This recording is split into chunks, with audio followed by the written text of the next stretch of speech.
The only law that we are to follow or to obey is the law of love.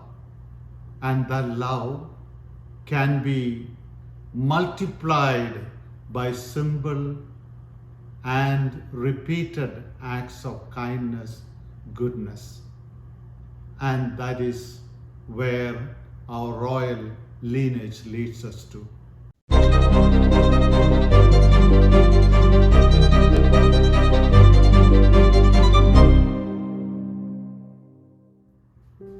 My dear friends, on this last Sunday of the liturgical year, we celebrate the solemnity of Christ the King, King of the universe. And for this great feast, Mother Church gives us the gospel passage from St. Luke's Gospel, chapter 23, verses 35 to 43. It is rather paradoxical that for the feast of a king, you are given a passage about the dying king on the cross. Jesus dying like a criminal, stark naked, being mocked by his spectators, whether they were the rulers or the soldiers, or even one of the fellow criminals, insulting him as he dies and breathes his last. Yes, Jesus' kingship and kingdom is quite contrary to the worldly concept of kingship and kingdom.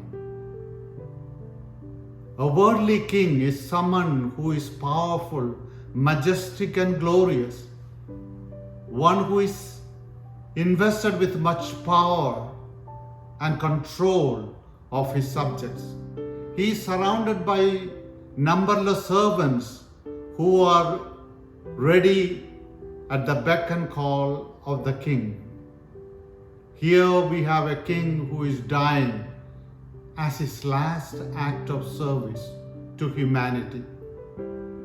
From stable to the crucifixion scene, from the birth to his death, Jesus' life was one great act of service.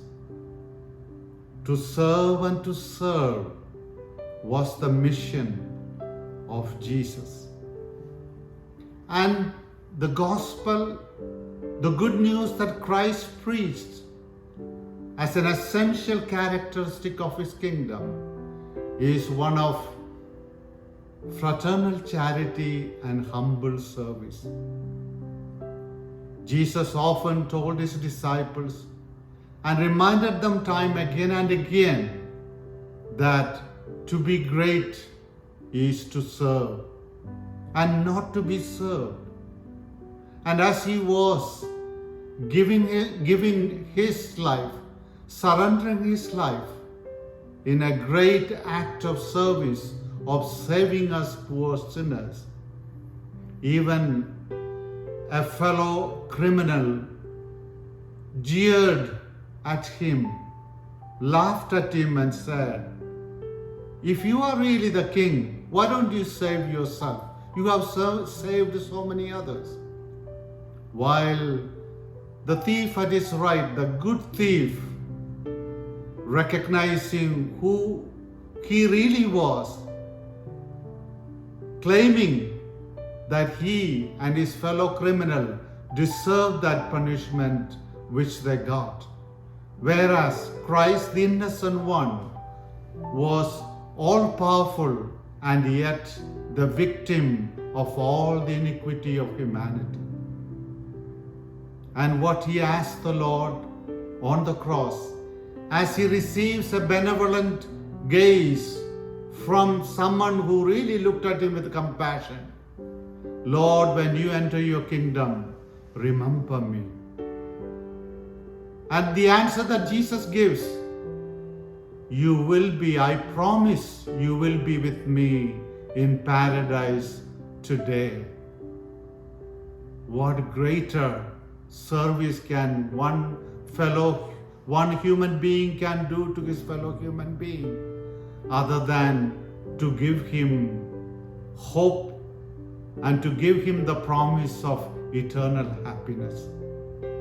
My dear brothers and sisters, in the world in which we live, we hear of atrocity after atrocity, inhumanity of human beings to his fellow human beings. Wars and violence continue unabated, mostly motivated by self-centeredness, vested interests, and self-aggrandizement.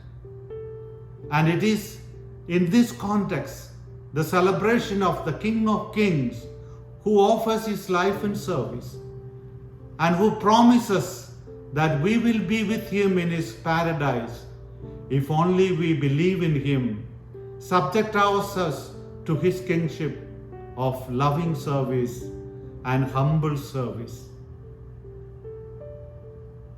There have been innumerable saints and great men and women throughout the history who really became great and unforgettable just because they offered their life as a simple service. You and I are to share in that fellowship of that King whose subjects we are. The only law that we are to follow or to obey is the law of love. And that love can be multiplied by simple and repeated acts of kindness, goodness. And that is where our royal lineage leads us to.